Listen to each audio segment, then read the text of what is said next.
N'as-tu jamais eu un rêve, un projet, une idée, envie de réaliser quelque chose qui te paraissait fou? Si tu avais déjà tout le potentiel en toi, mais que tu l'ignorais? Non, ce n'est pas possible.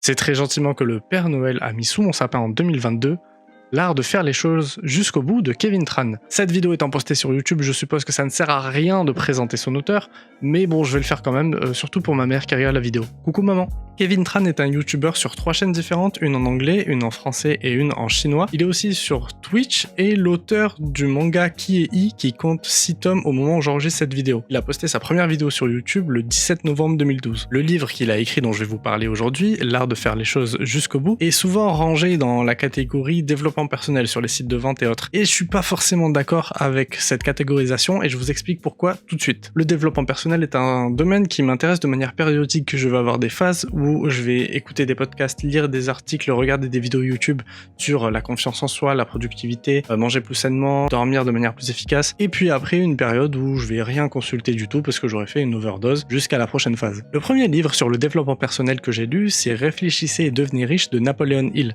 Je l'ai lu quand j'avais 16 ans et je pense qu'à l'époque j'aurais dû avoir un peu plus de contexte. J'ai adoré ce livre et encore aujourd'hui j'ai beaucoup d'affection pour lui, mais là où je parlais de contexte, il faut savoir que c'est un livre qui a été écrit par un homme blanc en 1937 qui était déjà riche grâce à un succès d'un précédent livre qui s'appelle La loi du succès. J'ignorais tout ça quand j'avais 16 ans et ça m'intéressait assez peu, cependant aujourd'hui je pense que c'est très important pour une œuvre de fiction ou non de comprendre dans quel contexte elle a été écrite et par qui. D'ailleurs je me permets une petite parenthèse, ce livre a été coécrit par sa femme de l'époque, Rosalie Biland. Cependant, il n'a jamais été cité sur aucune édition du livre, on voit son nom apparaître nulle part, même si apparemment elle aurait bien touché ses recettes de droits d'auteur. Ce livre, celui dont je parle, Réfléchissez et devenez riche, est comme beaucoup d'autres, ce que je qualifierais d'inspirationnel. Ce livre, il est là pour vous donner envie de vous dépasser, vous donner l'énergie de réaliser vos projets, et il vous dira en aucun cas comment faire de manière technique, de manière pratique et de manière concrète. Alors qu'à l'inverse, je trouve que l'art de faire les choses jusqu'au bout va dans le très concret, dans le très pratique avec des exemples de vie de l'auteur. Pour vous donner une idée, sur la 4e de couverture, il y a écrit un guide pratique et une leçon de vie pour ne pas te réveiller un jour avec des regrets. Et là je me suis dit bon, ok, je vois où il veut en venir, on a un bon cocktail de mots bien catchy comme on dit en marketing, guide pratique, leçon de vie, les regrets à éviter, il y avait tout, il y avait tout dans cette phrase. Mais au-delà de ça, j'étais quand même curieux de savoir ce que l'auteur avait à raconter, j'étais quand même curieux de connaître le contenu du livre, et vraiment, j'ai pas regretté. Pour le coup, je me suis totalement trompé, je trouve que cette phrase cristallise vraiment parfaitement ce qu'il y a dans le livre et l'auteur respecte vraiment cette promesse. Kevin Tran arrive assez bien, je trouve, à trouver un juste milieu entre théorie, conseils pratiques et des exemples concrets de sa vie personnelle. Le livre est divisé en 3 parties, les premiers pas, parle moins et fais plus, et grandir et durer.